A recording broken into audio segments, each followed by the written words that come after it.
मेरा नाम कविता है। मेरी उम्र 22 साल की थी।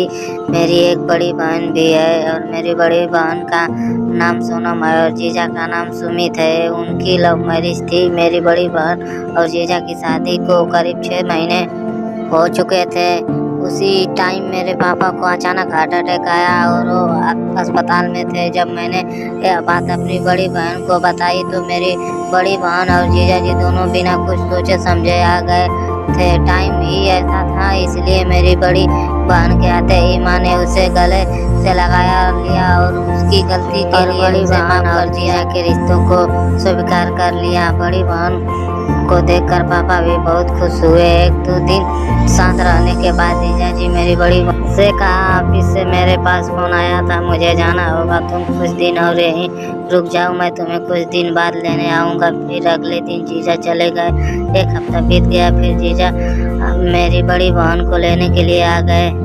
रात का खाना खाने के बाद हम सब कमरे में आ गए। मैं, मेरी बड़ी बहन और जीजा जी अपने कमरे में। बड़ी बहन और जीजा जी तो बेड पर सो गए और मैंने अपना बिस्तर बेड से कुछ दूरी पर लगा लिया और सोने लगी। रात के करीब 2 बजे मुझे बड़ी बहन और जीजा की आवाज़ सुनाई दी। मैंने देखा बड़ी बहन के ऊपर जीजा जी थे और उसे किस कर रहे थे। बड़ी बहन उन्हें कह रही थी, सुमित क्या कर रहे हो, कुछ तो सब्र करो, कल घर चल कर लेना, कविता भी इसी रूम में है। जीजा जी ने कहा, सुनो, मैं लंबे समय से तड़प रहा हूँ और इंतजार नहीं कर सकता। पूरे 2 हफ्ते हो चुके हैं, मैंने तुम्हारे साथ खेल खेला नहीं, अब तो मत तड़पाओ। और वैसे भी कविता सो चुकी है, कुछ ही देर में वो दोनों एक दूसरे के कपड़े उतारने लगे। फिर जीजा जी बड़ी बहन के ऊपर चढ़ गए और उसके साथ खेल खेलने लगे।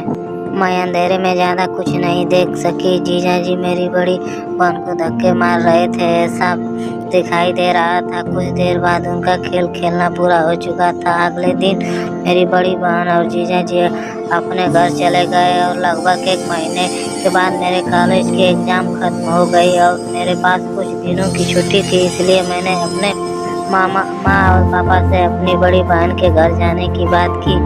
उन्होंने भी मुझे मेरी बड़ी बहन के घर जाने के लिए परमिशन दे दी। मेरी बहन को मेरे आने की खबर मिली तो अभी खुश हो गई। स्टेशन पर मेरी बड़ी बहन और जीजा जी दोनों मुझे लेने आए। उन्होंने मुझे शहर घुमाया। एक दिन जीजा जी सब शाम को घर आए तो हमने खाना खाया और टीवी देखने लगे। थोड़ी देर बाद जीजा जी उठकर चले गए। अब वहाँ केवल मेरी बड़ी बहन और मैं थी।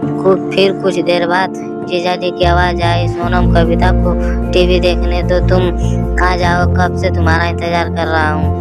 मैं अब और इंतजार नहीं कर सकता। उनकी यह बात सुनकर मैं समझ गई जीजा जी खेल खेलने की बात कर रहे थे। तो मैंने भी अपनी बड़ी बहन से कहा, दीदी मुझे भी नींद आ रही है तो मैं भी सो जाती हूँ और आप भी चले जाओ, जीजा जी आपको बुला रहे हैं। फिर मेरी बड़ी बहन ने टीवी बंद कर दिया।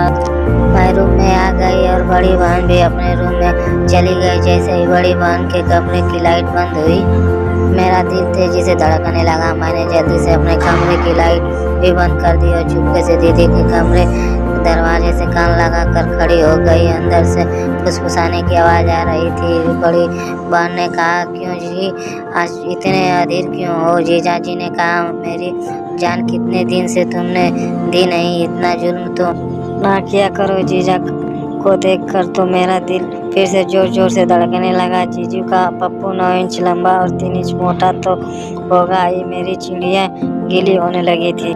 फिर जीजा अपने कपड़े पहनने लगे। अब जीजा के साथ खेलने का मन करने लगा था। अब तो मुझे जब भी मौका मिलता मैं जीजा को अपने संतरे दिखाने की कोशिश करती। मैं हमेशा जीजा को उकसाने की कोशिश करने लगी। जीजा भी मेरी इन हरकतों से कुछ तो समझ चुके थे। फिर एक दिन मैं अपने रूम में कपड़े बदल रही थी, तभी जीजा आए और मुझे इस तरह देखकर वापस पीछे मुड़ गए। उन्होंने कहा, दरवाज़ा तो बंद कर लेना चाहिए था। मैंने कहा, सॉरी जीजा जी, मुझे लगा कि यहाँ दीदी और मेरे अलावा और कोई नहीं है, इसलिए मैंने दरवाज़ा बंद नहीं किया।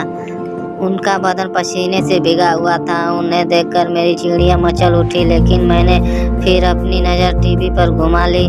जीजा पसीने में भीग चुके थे, इसलिए वो अपनी उतार दी। अब जीजा सिर्फ एक ही शर्ट में था। फिर मैंने जीजा से कहा शर्ट भी पसीने से पूरी तरह भीग चुके हैं, उसे भी उतार कर सुखा लीजिए। जीजा ने कहा तुम बड़े बदमाश हो गई हो, मेरे पास कोई दूसरे कपड़े नहीं, अगर मैं इसे भी उतार दूँ तो मैं क्या पहनूंगा। मैंने कहा अंडरवियर तो पहना ही होगा। जीजा जी आप शर्ट को उतार ही दो, 10-15 मिनट में सूख जाएगी। जीजा ने कहा तुम्हारे सामने सिर्फ अंडरवियर में कैसे रहूँगा। तो मैंने कहा इसमें इतना शर्मा क्यों रहे हो जीजा जी, मेरे अलावा यहाँ है ही कौन, और मैं तो आपकी साली हूँ और साली आधी घरवाली ही होती है, इतना मत शर्माओ। तो फिर जीजा ने अपनी शर्ट भी उतार दी। अब जीजा मेरे सामने सिर्फ अंडरवियर में थे। मेरी चिड़िया में फिर से आग लग गई जब मैंने उन्हें देखा। मैं कभी जीजा को देखती तो कभी टीवी देखती। 7 मिनट के बाद मैंने अपने कंधों पे उनके हाथ महसूस किए। मेरा शरीर कांप उठा और मैं बिल्कुल सीधी बैठ रही। उनके साथ धीरे धीरे कंधों से गर्दन को सहलाते हुए मेरे संतरे की तरफ आ रहे थे। मैं क्या बताऊं, वो एक अलग ही एहसास था। धीरे धीरे जीजा जी मेरे संतरे मसलने लगे और मैं मदहोश हो रही थी। आखिर मैं भी तो यही चाहती थी। फिर मैंने जीजा की गर्म सांसें अपनी गर्दन पे महसूस की। फिर भी मैंने जीजा को धक्का दिया और कहा आप क्या कर रहे हैं, यह गलत है। तब जीजा ने बोला कुछ गलत नहीं है कविता, और तुमने अभी कहा कि साली आधी घरवाली होती है। यह कहकर जीजा मुझे बेतहाशा किस करने लगा। फिर जीजा ने मुझे अपनी बाहों में उठाया और नीचे कारपेट पे लिटा दिया और कहा उस दिन जब मैंने तुम्हें बिना कपड़ों के देखा था तब से मेरा पप्पू तुम्हारे लिए तड़प रहा, और तभी मैंने डिसाइड कर लिया था कि मैं तुम्हारे साथ एक बार खेलूंगा। और देखो आज ये मौका आ गया है, हम दोनों कमरे में अकेले हैं। तब मैंने भी जीजा को बताया मैंने भी एक दिन आपको ड्रेसिंग टेबल के सामने बिना कपड़ों के